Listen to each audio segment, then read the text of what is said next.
Hello. I wanted to come on here real quick to address a meme that I had posted the other day on about judgment. It was an Eckhart Tolle quote, and I think I'm pronouncing that right. Tolle. Could be Toll. I'm not sure. But in any case, I post some of his memes on occasion because he really speaks to me. So that's what I do. If I see something that speaks to me, I put it out there. It doesn't mean I'm necessarily going through it myself. It's just something that resonates. And I'm like, maybe someone else can glean something from this. So that's what I did. So someone reached out asking for a little clarification. So what I'm going to speak to, I can't speak for Eckhart as to what he exactly meant, but what I'm going to speak to is what I got out of it and what I was hoping to kind of put forth when I posted the meme. So if you have any questions when it's done, reach out. Otherwise, I hope it makes sense after this. So, wait a minute. I need these to read.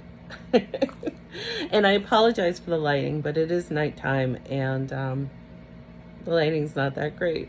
So we'll make do.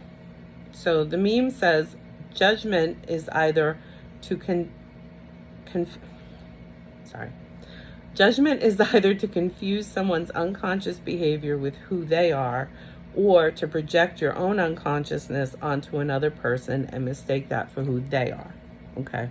So it's basically talking about judging self, judging others. Okay. That's what, and how we come to those judgments, which usually starts in the unconscious. So I'm going to start with clarifying what unconscious is. Because some people say, well, that means you're asleep. In a sense, I guess that makes sense. If you ever take Psych 101, they go into the different founding fathers of psychology and their different theories and conscious, unconscious, subconscious, all these different levels. For simplicity, I'm just going to speak to what I think unconscious means with regards to this quote, okay? It's basically everything that's not conscious. Okay, it's all the other stuff going on in the background. So mindfulness, consciousness is when we're present, we're aware, okay?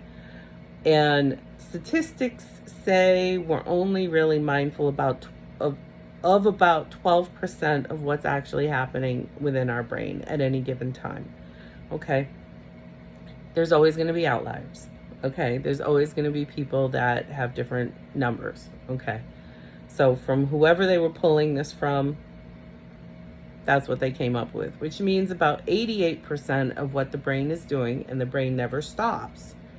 We think in nanoseconds, okay? Well, it doesn't stop until we die. Let's put it that way. But 88% of what's going on in the brain is all of that unconscious stuff, okay? Automatic thinking, that is derived from any associations we've created in the brain, the neuron connections, different schemas as far as our environment goes, and our belief systems, okay? And that's what it's always churning, and it's still trying to make sense of our life and events, and then it's trying to find patterns, and it creates more belief systems. And sometimes when we don't even realize we're creating a belief system. And this is why you'll hear a lot of people say protect your brain, in the sense of what information are you sitting with day in and day out? Is it for your best and highest good? Do you feel better afterwards?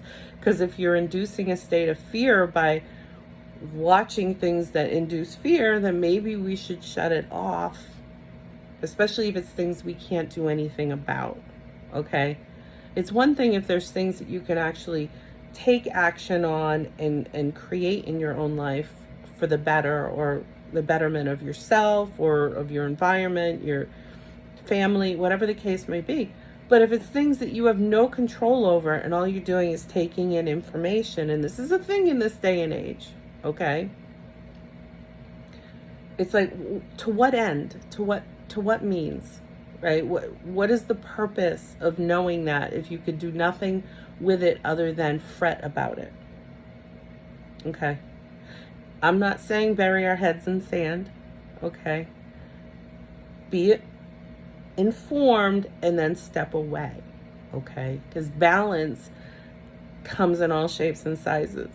We are mind, body, spirit, right? So balance is balance of our thoughts and beliefs, balance of health within our body.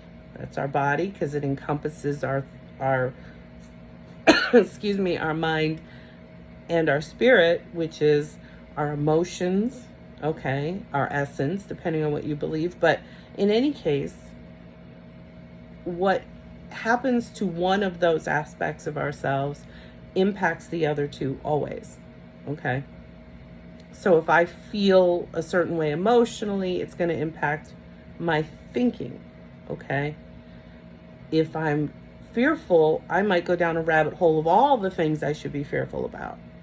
If I'm happy or grateful, I might spend some time with all the other things I'm happy and grateful about, okay? Oftentimes when we leave our brain to just do its own thing and it wanders, it usually goes towards the negative because the brain, its number one function is to keep us alive. Our brain is always in survival. It doesn't mean here's the thing, we have the power to override that and create our own ways of thinking. And the more we do that, because the brain works through repetition, then the more we gravitate towards those ways of thinking, okay? Positive, negative, whatever the case may be.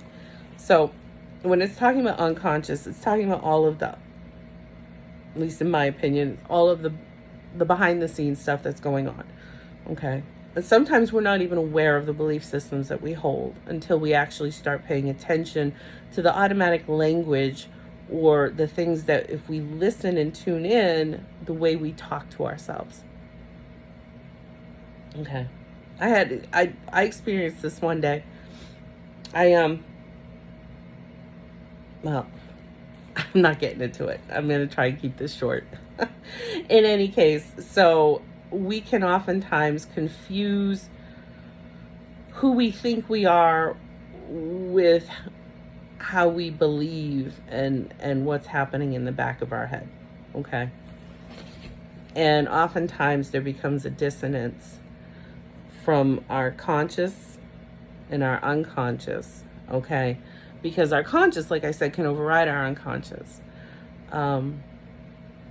Sometimes our language gives us away if we keep using words that put ourselves down or that are very judgmental, or all-encompassing, black and white thinking, right? All or nothing thinking.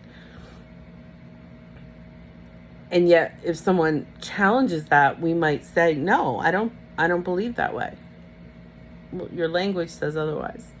So this is where, by making those connections and being mindful and recognizing those patterns, we can override it and create new patterns that are in our best and highest good, okay? So if someone is constantly saying how sick they are, okay? Oh,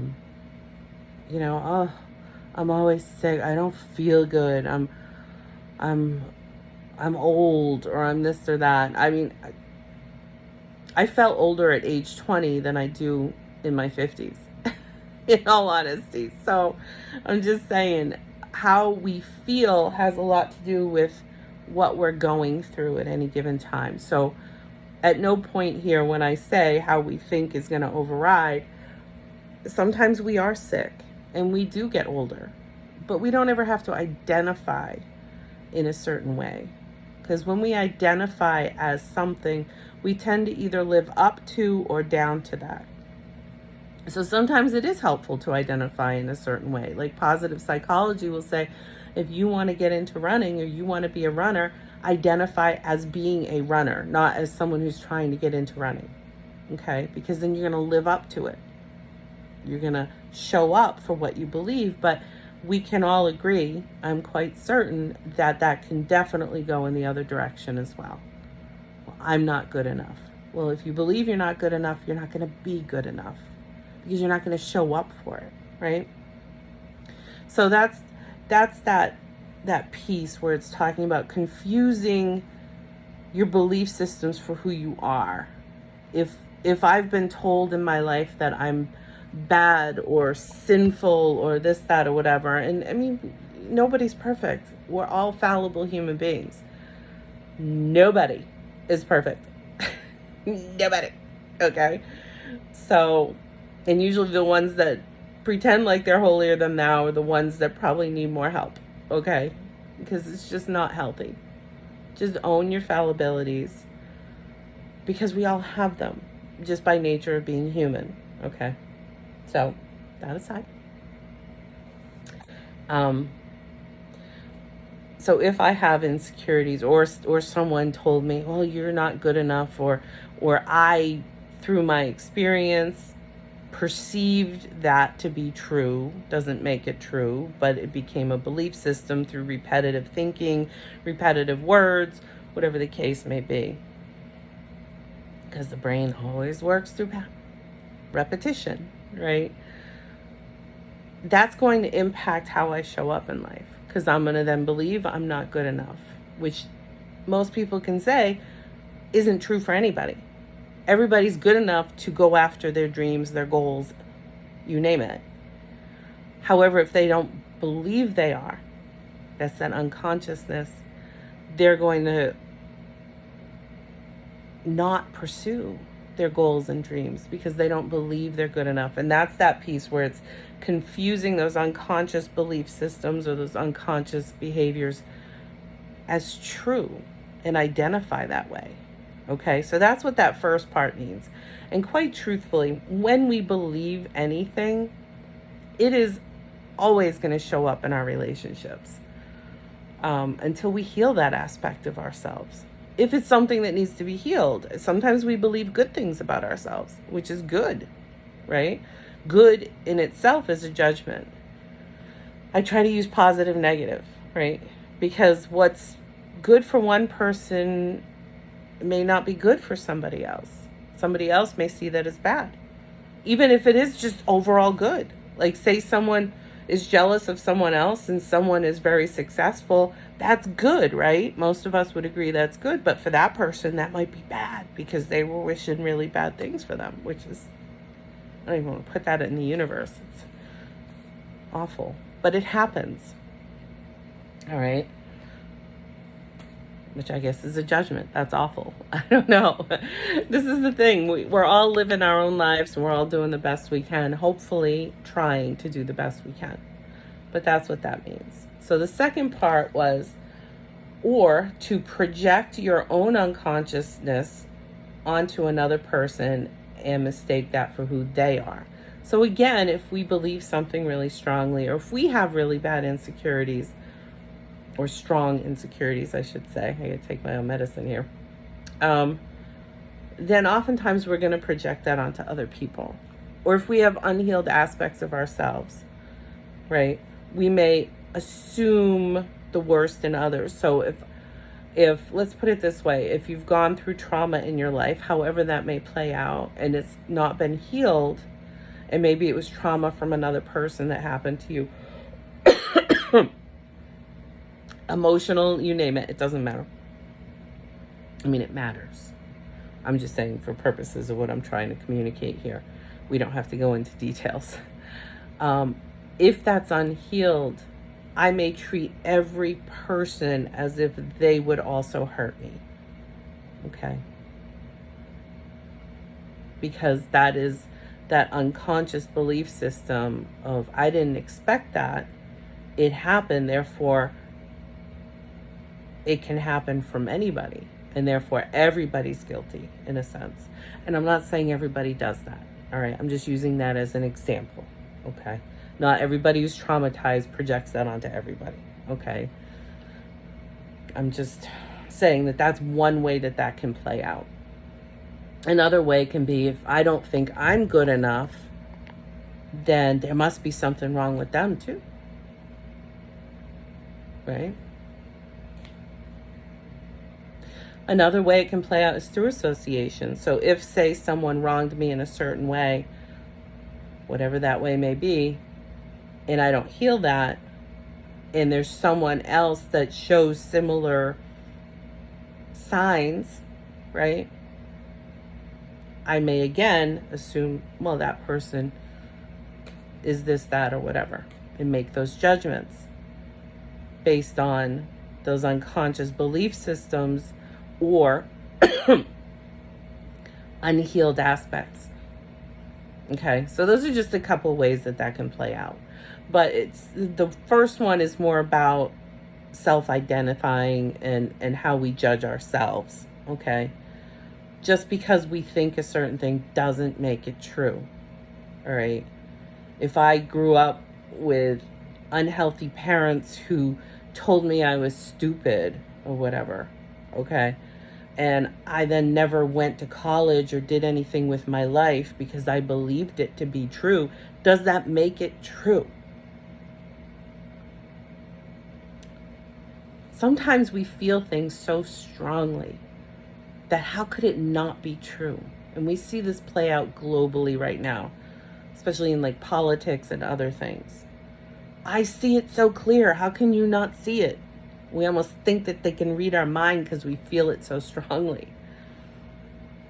Doesn't make it true. And when we can release that expectation of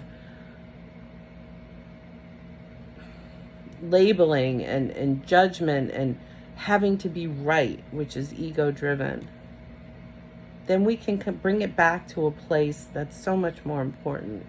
A place where we all function the best, and it's a place of calm, a place of love. And that's healing, okay? But when we're unhealed, we tend to be more reactionary. We tend to be more in the emotion, and when we're in our emotions, excuse me, we're not in our frontal lobe, which is our place of reason. That's why you'll always hear me say, this is the time for grounding. When we get upset or we get scared or there's vitriol going on, you want to ground. Get calm. Because only when we're calm can we access reason.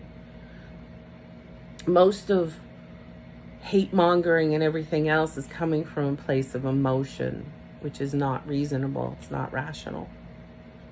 But we all experience it, right? Because we're all human. And emotions, our spirit is very much a part of us. And then we're quick to judge as to what rationalizes emotion. Emotions are meant to be felt, not rationalized. So I can make a whole video on that too. All right, well, I'm going to leave that there. Hopefully that clarifies what I meant in that meme, or what I perceived that meme to mean, and what I was trying to portray when I reposted it. Hopefully that makes sense. If not, leave me a question or reach out. I can do that discreetly. It doesn't have to be in a video. I certainly am not one to name drop, okay? My goal, again, is to help people find a better way. That doesn't mean my way is the right way. I just take what I've learned and what has worked for me, and I'm sharing that. Take it if it resonates for you. If it doesn't, just leave it for someone else, okay? Either way, I hope you have a great day, and I'll talk to you again soon. All right, bye.